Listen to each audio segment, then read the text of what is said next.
So thank you for joining us. Obviously, we had a really exciting opening session this morning. Greg shared some incredible updates that we're making with our Premier Agent program. And so what we're going to do right now is I've got a fantastic panel of 3 agents from around this country who are going to share their top tips on how to take these connections and turn them into closings, right? Because connections are great, but you can't pay bills with connections, can you, right? So my name is Brett Caltharp, and I'm the Director of Industry Outreach here at Zillow Group. And I'm joined here by my friends here. I'm just going to have them go down the line, introduce themselves, and we're going to pop right in. So we'll go ahead and start with you, ma'am. Okay. My name is Beth Downey. I am a team leader from the Rochester market, which is in Minnesota, and then also expanding to the Twin Cities. Great. Yeah, so Eric Forney, I'm a real estate team leader out of Indianapolis, and run a $60 million team there with 5 sales agents. Speak up. Can we go up on the volume? Is that any better? How do you feel about it now? Can you hear me now? I feel like we'll be movie trailer guy if we're not. So Eric Forney, I'm a real estate team leader out of Indianapolis, and we'll sell $60 million on 5 sales agents. Great. My name is Hal Dang. I'm out of Seattle, Washington. I've been part of Zillow for about 5 years, in the business since 2002. We do about 130 million a year. Great. Now, one thing that all 3 of these agents have in common is that they work in markets that have the next evolution of Premier Agent in them, which is why we wanted to put this panel together for them to share their tips. So obviously, let's just start with that, guys, and I'll start with you, Beth. We've had to look at our systems and our strategies, and the only constant in this business is change, which we were just talking about. What have you done as far as tweaks to your strategies, to your secrets of success to make the new version of Premier Agent work well with your business? Yes, we have seen a change. When we were in the old system, last year actually we're at 12.8% conversion from the lead to close. Oh, wow. We were at 6.8 at the beginning of this year, and with the new transition, I looked at our statistics, and we're at 5.7. So Okay. Sometimes, new systems create new challenges. One of the things that we've taken away, I think number 1 is just realizing that this is not any different than it was before. And I think that was a mindset thing that really, before we got the information from the lead and we were in control, and it was an awkward thing to have the connection come from Zillow. So 1 is just getting over, this is no different than prior. We are still offering great service. We still know what they need to do next. And then also just communicating that to them of, we still want to meet and we can take care of them, and that's the number 1 concern, or just that they have, is that responsiveness, as Greg said. And so addressing that. That's great. Eric?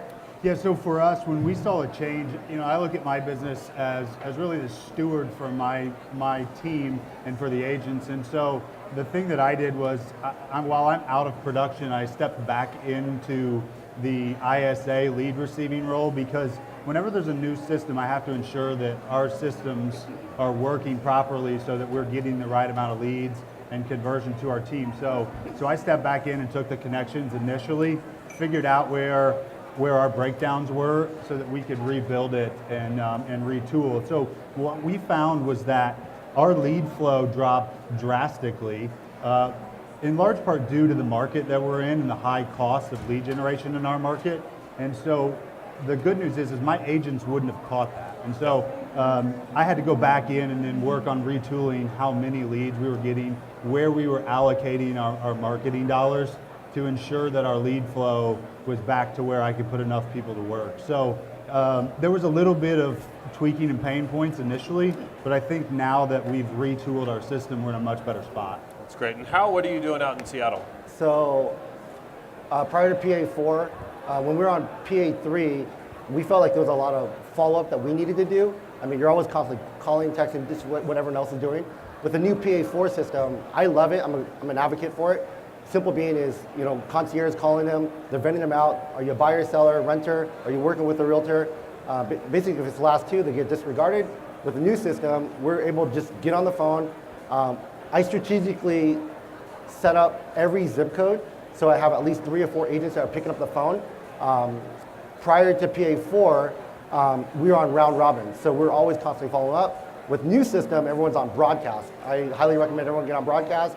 Strategically have each and every agent, whoever's working that zip code, be able to show within an hour if not within the 24 hours. Otherwise, I mean, it used to be speed to the lead. I would say now it's speed to the showing. So we run our business more or less like Uber with Nordstrom service.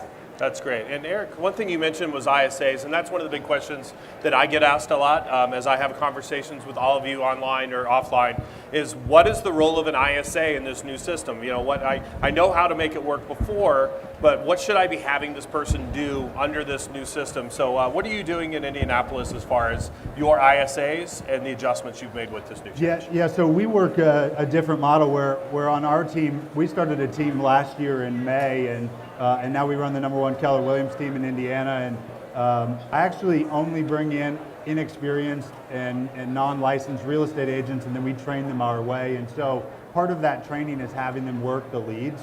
So we actually don't work an ISA model because I want to teach lead conversion the way that I built the system. And that seems to work effectively for us. Now, the amount of lead flow has reduced since they're more qualified. However, there's certainly a better lead as they come in, as they're now ready to set appointments. So now I need to work a different skill set. It used to be appointment setting, and now it's appointment conversion, and then getting contracts while on appointments. Sure. So we made a change to have a competition next month to whoever could write the most offers gets a incentive as a team, because now I want to train how to create urgency with buyers and how to write contracts as opposed to how to set appointments. So it's a lot of mindset, kind of like what you said earlier, Beth. So what are you doing in Minnesota for as far as adapting ISAs, or do you use ISAs? So we had an ISA in the past, and I think, again, one of the changes, it kind of worked out where our ISA left. We had somebody who was going to do it part-time, and with the rollout of the new system, I think it's a lovely thing. One of the things that ISA does is that we believe in having the agent connect with them first. If they are a consumer and they're calling Zillow and they're ready to see that home, most likely they want to speak with the person who can deliver that. So we do want them to have direct access to an agent. So just like these guys, we have a system we broadcast it out to whomever's available. As far as the ISA role, what that's turned into is after the agent, if they haven't made connection with them, if they haven't had success, if they set it up, if something went awry, they can then give that consumer back to the ISA for lead nurture and maintaining and trying to continue to set that appointment. Most of us in real estate, some of us, we may not be, some have a gift or a skill set of nurture, and that's okay if there's an agent that does. They can continue to choose to nurture that lead. Otherwise, we have somebody on our team that can do that for them. And how? So we don't use ISAs, we never have. I believe each and every agent on our team is their own ISA. They can make their own appointments, they know everything about the homes. One of the things that I think we're a little bit unique in this way is we run closed sales every single Friday. So everyone on our team knows what's happening in the market, so they understand what's going on in the marketplace. So to answer your question, everyone on our team picks up the phone, they are their own ISA. That's great. Well, in talking about picking up the phone, obviously we're in the age of the different communication mixes, and how do I talk? Do I text them? Do I call them? Do I email them, et cetera? We'll start with you. How do you determine, or how do you handle your communication mix for your group as far as to whether you've got a red hot lead or you've got somebody that maybe takes a little bit more massaging?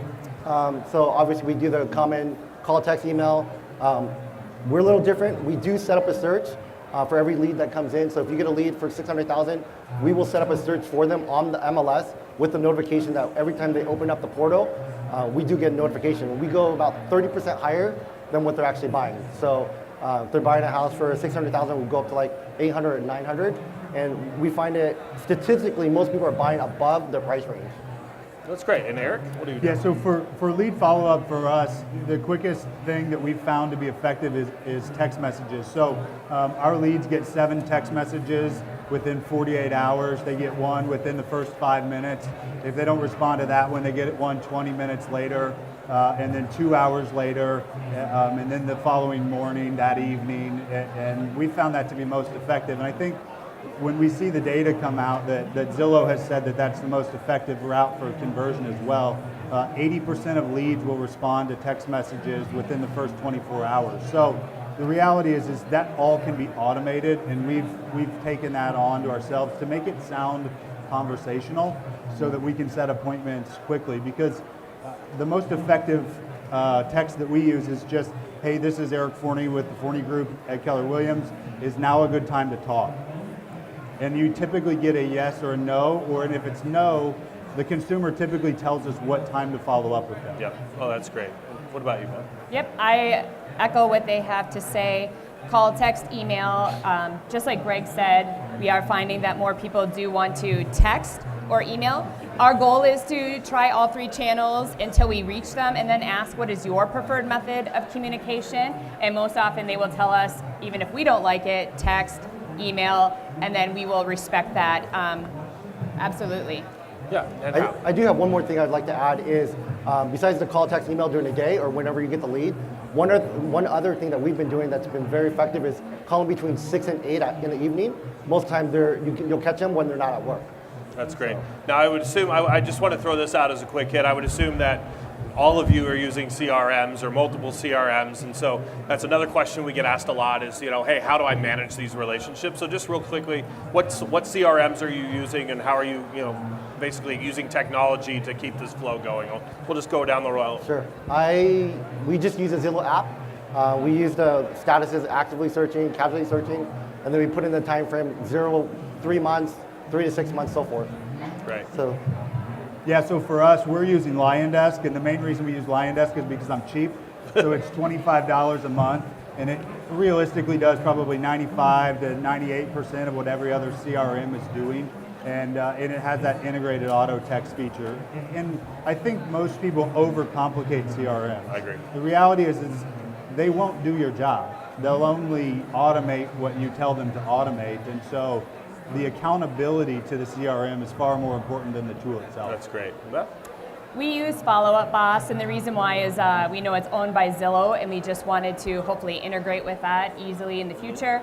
I think one of the biggest things that we found most beneficial is every person in the CRM has to have a step of like what's next. And what's next for them? Is it a phone call? Is it a text? What do we need to say to them? And that there is accountability built around it too. We all need accountability, and so every week there's somebody who checks all of our agents, myself, to make sure that we are on top of it. And if we're not, then we're out of rotation. We need the week, obviously, to do some communication with the folks that we have. But that's also important, is to have that accountability. No, I agree completely. I think CRMs are like gyms, right? If you use it, it's the best one for you, 100%. Clearly, I don't. So we're going to start with you. People are different, right? Obviously, we know this, and online leads are different than offline leads, but they're all people. So do you have different strategies as far as how do I handle leads that come in through maybe Zillow versus leads that come in through other alternative offline sphere sources? So how do you take a one-size-fits-all approach, or how do you mix that? We'll start with you, Beth. I really do think we take a one-size-fits-all approach, whether it's online or offline. The basis of our whole experience is, what do they want, and what is, how do we customize it for them? And so immediately trying to establish, how do you want to be communicated? What are your goals? What's your objective? What's all the data that you're looking at? And then how can we translate that and help guide you into like the next natural step? And always just trying to think 2 steps ahead of them, but just to help them realize what their next step is without being overwhelmed in the process. That's great. So for us, our process is significantly different. And the large reason is because if we sent someone from my sphere and database 7 text messages in 48 hours, I'd be a stalker, right? Yeah. And so in order to avoid that, we have a totally different process for them. And truthfully, what we found is that we actually give better service to our online leads than we do to our own sphere and database. And that's because I'm the most guilty of it, but we always shortcut the process with people that we know, and we don't bring them in and do a full consultation. We don't go through the step-by-step of what to expect next. And that's something that we're finding that we have to continually keep as something at the forefront of our minds, because we some reason do a much better job with strangers than we do with people we know. That's a good point. Hal, what about you? I agree with Eric in the sense that online leads are treated a little bit differently. It's more of an urgency, whereas like if it's a referral, you're a little bit more relaxed about it. So yeah. That's great. Now, in talking about your sphere and taking care of the people that already love us, we all know those stats that 85% of consumers say they want to work with you guys again, but only about 35 to 40 do because we stopped talking to them. I want to highlight something. I remember on the call, we just chatted briefly before, and Eric shared something he's doing with client events that we were all like, oh, I'm stealing that. So I hate to put you on the spot, but I'm going to put you on the spot. What are you doing as far as your client events and how you're gamifying it, which I love? Yeah, so we do 3 client events a year, and we're just prepping now for our December event. On December the 15th, we rented out 2 movie theaters. We're going to be, unfortunately, the movies are poor this year in December, but the last couple of years we've done Star Wars premieres. We'll sell out. And what we do is every week we contact our database. So we end up contacting our database about 55 times a year, which sounds excessive, I realize. However, the medium in which we contact them is varied. So it's text, it's email, it's calls, it's postcards, and then it's client events. And so as part of our client events, everyone in our CRM has a score. Yep. And we tell our clients about what the score is on a regular basis.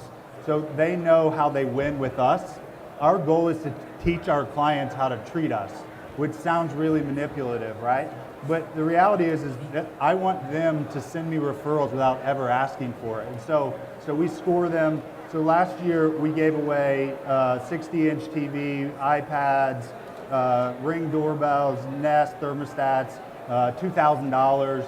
We give several prizes away. And what we do is every week we tell them what the prize is, and then we remind them how they score points with us. And so their point system then equates to how many raffle tickets they get at the event.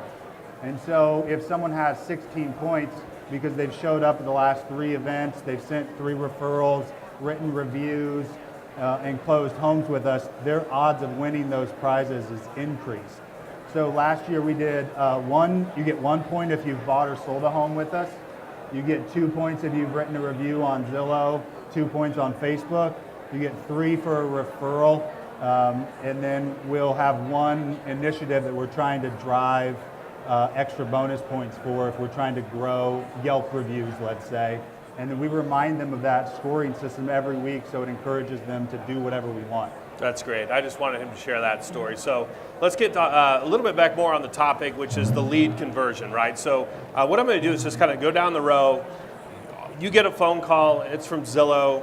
We've got somebody that wants to talk to you. Just kind of walk us through your flow. You know, how do you hand it? Don't try not to get too deep, obviously, because we don't have that much time. But what's your typical flow, and what are you doing? The touches, the techniques, like your secret sauce, as much as you're willing to share. I think the biggest thing with a new system is that when they talk to you, remember that they're saying, I'm ready to speak to an agent. And they're usually ready to speak to an agent because they believe that they have found the house that they want to go look at that is the one for them. So just one tip is to first get what they want as far as like the time, the date. Yes, we can accommodate that. We can make that work so that they feel at ease. Like, okay, great. We are going to be able to see the house tomorrow at 11. Done. We've got you. Then go in with like a couple of questions, like as far as lender, what they're really looking for. But I think that it puts their mind at ease to be able to know that like I'm getting what I want and now I'm willing to give maybe some information in exchange. That's great. Eric? So the thing that I mentioned on the call was we lied to them, right? So I love your honesty. I love it. So one of the things that works effective for us is when we get the consumer on the phone, the first question we're going to ask is, we're going to call about 123 Main Street. What questions did you have about the home, and when would you like to take a look at it? Most always someone ignores the fact that I ask what questions do you have. And the reality is I don't want them to ask me questions because I probably don't know the answers. If I'm carrying 50, 60 listings at a time, plus everyone else's inventory, I don't know whether it's gas or electric. And so the most important thing is I need to be able to set an appointment. And so what time do you want to take a look at the home is invariably the answer, or is invariably the question that always gets answered. And a lot of times you'll hear, well, I'm available today. If that doesn't work, we always respond and say, okay, great, so today at 2 p.m. Now, if for some reason that doesn't work with the seller, are you available, insert time that I'm available that works for my schedule. So you always put the onus of responsibility back on the seller instead of on your own schedule. And that's because the consumer is just looking for someone to open the door. at this point, you're the barrier of entry between a house and them being online. And so I've got to remove myself as that barrier. And we do that by inserting the seller in. So they assume that no matter who they contact of you agents, they still can't gain access. Yeah. And that's how we can keep them in our ecosystem. Great. And Hal, what about you, sir? Same thing. When you get a concierge call, first thing is just introduce yourself. I like to ask if they have any questions or what properties they're interested, or what home they're interested in besides just the one they're interested in. For the most part, I teach and train on showing at least minimum 2 or 3 homes, never just one home. You're just going to lose them. When you're going out showing them homes, you're going to build rapport. One of the other things I do is have them drive with you in your car, but if they have kids, then put on speakerphone so you're talking to them while they're following you. That's been really helpful to me. With the new PA4 system, realize when they call you, they don't have your information. So what I do is after I get off the phone, I'll say, you know what, I'm gonna go ahead and send you a text with my information just in case you need my information. So then I have an Android, and so I just do like, what's it called? It's like an auto text that it populates right away. So it has like your auto signature on there. That's great. So looking forward to seeing you at 2 p.m. Here's my information. So just make sure you give them your information. Otherwise, they will try to call back into Zillow again, and they're probably going to get the concierge again. So it's frustrating. Well, I'm having a lot of fun grilling these guys, but I like to share the wealth in my life, so I'm going to open it up right now for some questions, and then we'll come back for a Jerry Springer-esque final thought. So who has... Let's try to keep it PG, guys. All right, we'll go ahead and start right here in the middle. Hi, my name's Grace. I'm from New York. Hi, Grace. Hi. I have a question for this gentleman. Eric. Yeah. You said that you send out over 55 communications per person. Which communication do you find is the most successful of everything you do? Phone calls, unfortunately, because they take the most time and they're the hardest to leverage out, right? So what we do as a team is that we'll have quarterly call nights where we'll bring in pizza, wings, beer, whatever, and sit around and lock everyone in the office until they go through their database and make calls. So that's the most effective of all the mediums that you use? Yeah, unfortunately. And regarding mailings, do you find, I mean, it used to be mailings were very effective years ago, but do you find them effective as well, or not so much? No, not at all. In fact, we've wasted a considerable amount of money on them, but where we're using mailings is we're using them as save the date cards. So whenever we have a client event, they get a save the date postcard 8 weeks in advance. That way they know when our client event is, and then they're going to get the Evite 8 weeks in advance also.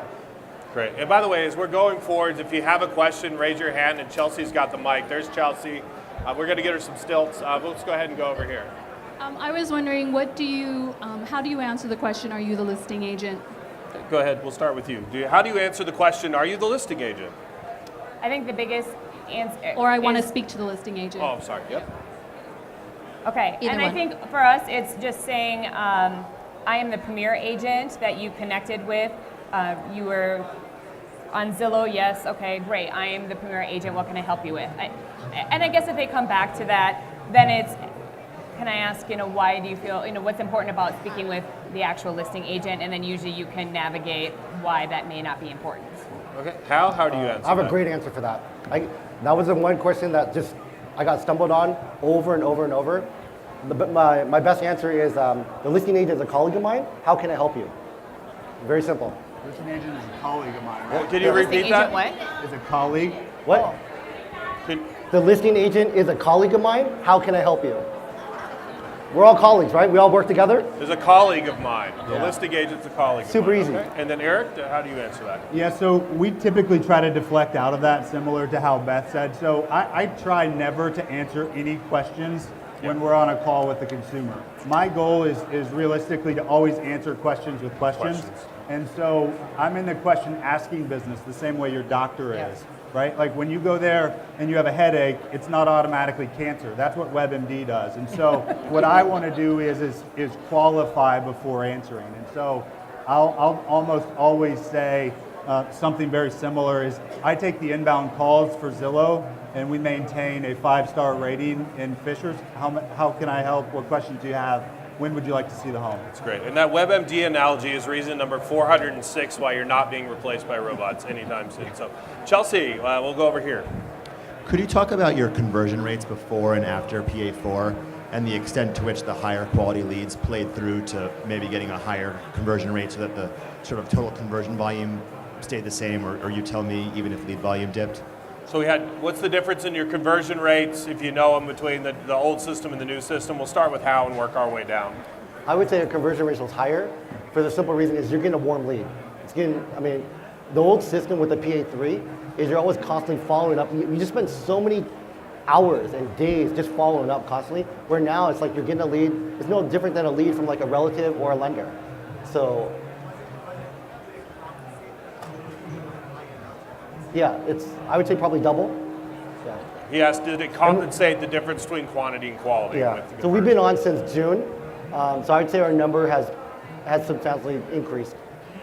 And Eric, what about you? Yes, for us, I would say there's not enough data to work off of, right? Like my job as a business owner is to work off of a large set of data, and if it's something we've been using for 70 days, I'm an irresponsible business owner if I make changes to it without letting people get nurtured through a pipeline and then look at conversion. So the reality is there just isn't enough data for me to tell you accurately whether it's improved or not.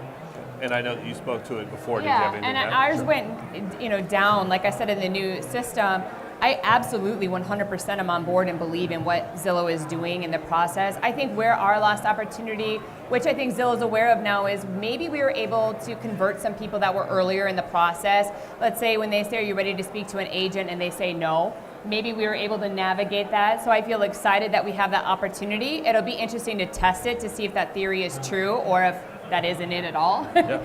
And I think the other thing is no, I forgot it. Like testing it and, well, that's a good one just to say, yeah. To answer your question also, one other thing is too, when we were on the old system on PA3, we were on round robin. So for an agent to get to that lead, sometimes it's 1, 2, 3, 4 hours. Where now you're getting a live call, it's being broadcasted to like 3 or 4 agents, and we're getting instant connection right away. So it's huge. Oh, yeah. That's great. I know the other thing I was going to say is interesting, and I don't know why this is happening. So in the old, PS3, is that right? PlayStation 3? PlayStation 3 version of the world. I love me some Madden. GTA model, yeah. We actually, our buyer appointment to buyer representation was higher than our buyer representation to buyer sale. However, in the new world, for some reason, our buyer appointment to buyer representation has gone down, but our buyer representation to sale has gone up. So hey, more sales, I'll take that all day long. I mean, it's new in the system trying to figure out why is this happening, but I'm okay with that. Well, and quickly, I want to share a stat before we go to this next question. We're analyzing all of this, and one stat that I do know that we've had, and if you've seen some of our Monday Moments on our Premier Agent page, I shared this a few weeks ago. We asked the consumer that we connected you with 30 days later if they're still working with you, and we're finding the number of yeses that we're getting increased. Initially, we saw a 3x increase. Now we're seeing a 4x increase. So the consumer really loves the process, and that it's gluing them to you a little bit more solidly. At least that's what the data is showing us. So as we continue to roll out, we'll continue to monitor that. So let's go over here for the next question. Thank you. I had a question about the contest thing that you were talking about, how you score the points. Are you doing that quarterly or annually, or and also with that follow-up question, are you getting more Zillow reviews because of it by sending that out? Yeah, absolutely we are. So we're doing it 3 times a year, and so we inform our clients of the contest 8 weeks prior to the actual event itself, and then we keep a running score all year long. So if someone buys or sells a house with us, we add 2 to their total, and then it makes it a lot easier for the admin to export their score when it comes time to set aside their raffle tickets. And yeah, we are getting more reviews with it. However, what I will tell you is that the best thing for reviews is giving good service, truthfully.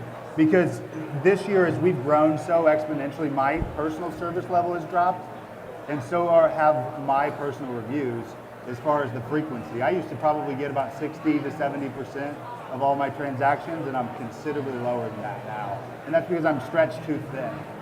And we've got a core value at Zillow that's winning is a team sport. And I love that because we work so hard to make these folks fall in love with this, right? And then the closing happens, and then for a lot of agents, they're gone, right? So I think this is a great way to really anchor them to your team so that they do root for you and that they're being your advocates. I really love that program. So Chelsea, we'll go to you. Hey there. So you guys know up on stage, it's very difficult for everybody back here to hear you. So go closer to your trying to be microphones. loud, That'll be helpful. The other thing, so question is, I'm in the San Diego market. Our company started doing we do buyer broker agreements with all of our clients. Yeah. However, we've seen with the shift in the market, also with Redfin doing the instant show right now where you can see the property within 2 hours. So you go immediately to the property, and how are you taking them under buyer broker agreement at any time? Or are you just taking them speed to meet, not in office, speed to show the home?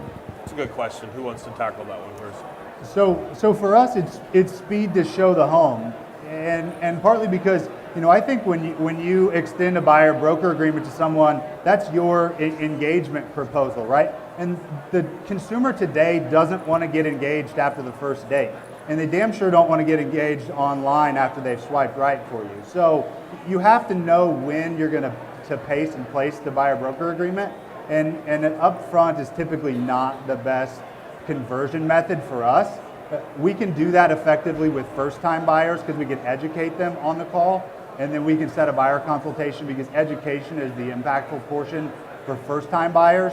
But second, third, fourth, we're causing friction to set buyer consultations, and the consumer wants a frictionless transaction today, right? Did anybody enjoy standing in line to get your badge yesterday? Anybody like that? No, right? We want frictionless transactions. And so why would we expect that our buyers or our leads want anything differently? Make the process easy, then build a relationship. I'm going to say, I like to think sometimes I'm a little bit old school. I have people on my team that are maybe younger, and we really believe in trying to get the appointment and to meet with them first is our goal always, and get them under representation. It's an opportunity, just really quickly, we always say the script that works the best is like, if this is your dream home, the next thing is going to be making an offer, and are you ready to do that? And that usually is a little bit of like, I don't know. We just want to spend 10 minutes, just an introductory, just kind of how it's going to go in case we walk in and it is the one. And that seems to be, at least it's, because I think, like Eric said, the biggest thing is like, what's in it for me always, like the consumer. Why do I don't want to come to your office or a coffee shop or whatever. I want to see the home. Now, as long as we can translate that into, why do you want to meet with us for just 10 minutes? This is why. Now, our goal is always to get it signed up front. However, there are people that they do need, and I understand that, a different level of experience or some rapport to make sure that that is a good one. So we always lay out our expectation of, hey, that's great. We're going to go ahead and show you this home today. However, here's how we work in the future. If you're going to go out or you want to see other ones, this is how we operate, and we do want to represent you, and we give them the reasons why. And so we're not someone who just opens doors. We believe more in what we do, and we have more value than that. And I think just giving that to them, and as long as they can see the value in it, they are, like I said, we have a 87%, and that is working on a lot of our business is internet leads of people who are willing to work with us. Are you doing that in the phone, or are you actually doing that in the in-home person where you're giving your value prop? So yes, are you doing that in the home buyer or in person? representation presentation? We always try to do it in that. Because we always try getting them in the Yeah. office, then we get Yep. buyer broker, then we'll show the home. Exactly. But are you having that conversation on the phone with them that if you would like to see other homes, or you just want to get in there in front and then give your value prop after showing the house? No, always on the front end. So we always do try to get them, if it is to our office, if it's not convenient, a coffee shop, we can use the safety thing, like, hey, you know what, you don't know me and I don't know you. Let's just meet somewhere public just to make sure that we're both in a good position. We want to move forward. So it is always before. And then if it isn't, because the ones that we try and do at the home, the statistics are horrible. Like, it hardly works. Like, they're done. They got what they wanted. They're checked out mentally. That's a great point. How? So we all sign listing agreements, right, with sellers. I agree with you. We should have buyer's agreements. One of the things that we're toying around with is actually when they write up the first offer, is inserting the buyer agreement in there so they understand that there is a relationship. And then moving forward, you just remove it from the contract. So they just know that once you sign that first offer, that you're going to solidify that relationship. So great. that's one way that to do it without being awkward, is to probably do it within the first offer. All right, great. I think we've got time for one more or two more questions. All right, so who's got a question up there? Well, I don't have a question. I have a comment about the relationship between the person, the consumer, who calls and say, "Are you the listing broker?" Yeah. And wanting to speak to the listing broker. I think it's incredibly important that Street Easy and Zillow, all of you, educate. I think you need to educate the consumer to understand what is the difference. In New York State, there's a disclosure form now. It used to be that your responsibility was to the seller because they pay the commission. Now it's a buyer's broker and a seller's broker, and there's an actual form, and it explains the responsibility of the agent on the buy side and the sell side. And I think if you could educate somehow when these people click on that, who are Premier Agents? What are we about? What do we do? How do we serve you? And if you educate them that it's beneficial for you to contact a buyer's broker who's going to help you with multiple listings, not just that one, and it's going to work really on your behalf of getting the best price. And be honest. Don't say you're a colleague or why do you want to speak to a listing broker? Explain the advantages of what a Premier Agent does. And I think that you're missing the mark on that. You really need to educate. You really need to educate them from that first click to let them know who Premier Agents are. No, So I that's just my comment. No, I appreciate that. That's some good feedback. Thank you. Yep. All right, we got one more. Here we go. Just kind of piggyback on his question. Obviously, they reached out to us. That's the first contact. They want to see the house like yesterday. Do you verify their identity before meeting out with them? Do you ask for ID? What do you do in that? Because every time I attempt to do that, they just hang up and say, hey, there's plenty of other agents who'll just meet me at the door. That's a great question. Has anybody ever been to a car dealership and they ask for your ID to get in the front gate, or they at the doctor's office, or when you want to go to the mall?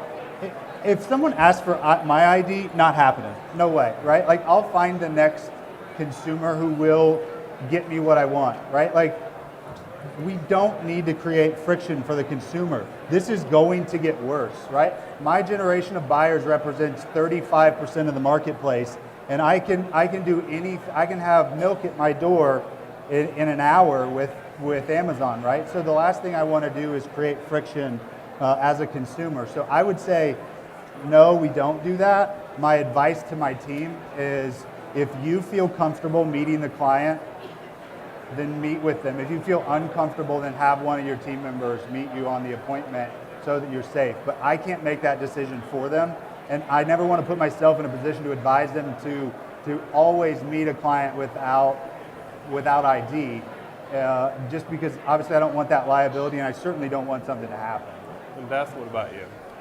And maybe it's, I know some people, it's not just women, because I know that there's a young gentleman in my team that shares this sentiment where I don't think it's too much to ask. I agree, I wouldn't go as far as like an ID. I know that's been an option in the past, but I do think like, hey, let's meet, like I said, in a public place, or I think that there's some level of like, you're asking me to go out to somewhere that I don't know you don't know me.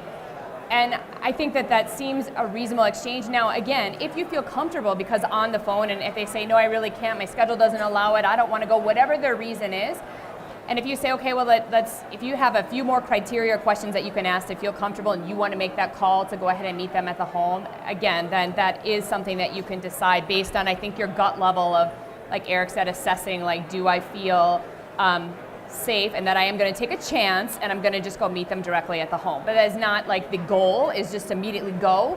I think it's to try to have something on the front end of that. Here's what I would say, though, too, to piggyback on that, is remember, we're not the only ones who are meeting strangers in their home or in someone's home, right? I mean, roofing contractors, window salespersons, landscapers. I mean, there are 1,000,001 different industries that are meeting consumers at their houses. But it's their home, I think, instead of like... And it's even more dangerous, right? Because they know where the locks are and everything else, and they have everything else to cause harm with, as opposed to someone else's home with a 1-hour window when they'll be back home an hour later. So we're at less risk than several other professions. So, and somehow they're all surviving. I don't want to tell you how to do, obviously, your what you feel to be safe, but Well, and I'll give you all a tip too. I mean, obviously realtor safety is something that's a big issue right now, and we all talk about it a lot. If you're unfamiliar with the Beverly Carter Foundation, they've actually done some really great work on techniques and education on realtor safety issues. So great nonprofit, and they have a lot of tools available for you guys to learn some good habits and just learn some techniques that, you know, whether it's somebody walks in and you say, you know, hey, I just need to let my colleague that you've arrived. I mean, little things you can do to keep yourself safe. So yeah, so there's some great resources out there, and that's one that I wanted to mention, yeah. To answer your question, I mean, I think it's never been a concern for us, but you can Google their phone number, you have their name, you can look them up on LinkedIn. I mean, you have their name, you have their email address, look them up on LinkedIn.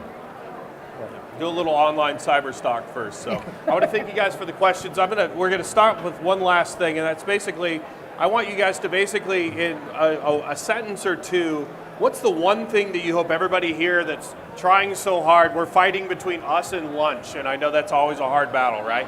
But like, what's the one little tidbit, one little technique that you hope the people listening are walking away with? And we'll go ahead and start with you, Hal. So I would say the last 5 years, as we've been building the team, one big takeaway with, if you're building a team, strategically blanket whatever zip code you're in. Don't just get in one, but do like 2, 3, or 4. Because if anyone's looking at one, they're looking at multiple. That's one.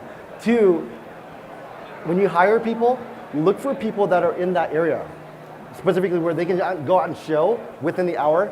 And on our team, we're very multilingual. Like, we speak multiple languages: Korean, Chinese, Spanish. Like, we speak almost every language out there. So we use the recordings in the morning and at night to use for training. But if we feel like a person's gonna be better served with someone who speaks Chinese or Spanish, then we'll reassign that lead to that one individual instead of keeping that one client or that one lead with that person that picked up the phone on broadcast. Eric? yeah, so the thing that I always remind my team about and others is that this is a very simple business. In my state, it takes 14 times more classroom training to cut hair than it does to sell real estate, okay? So let's not overcomplicate what we do some days. And 70% of consumers work with the first real estate agent they meet. 52% of consumers just want someone who's nice to show them houses. Those numbers are all in your favor. You just need to be good at setting appointments, and you just need to be nice. You're going to win 70% of the time, right? So in our business, Mike, my number one sales guy, drove a forklift truck a year ago. He'll sell almost 70 houses this year. Daniel was a pastor a year ago. He'll sell 60 houses this year.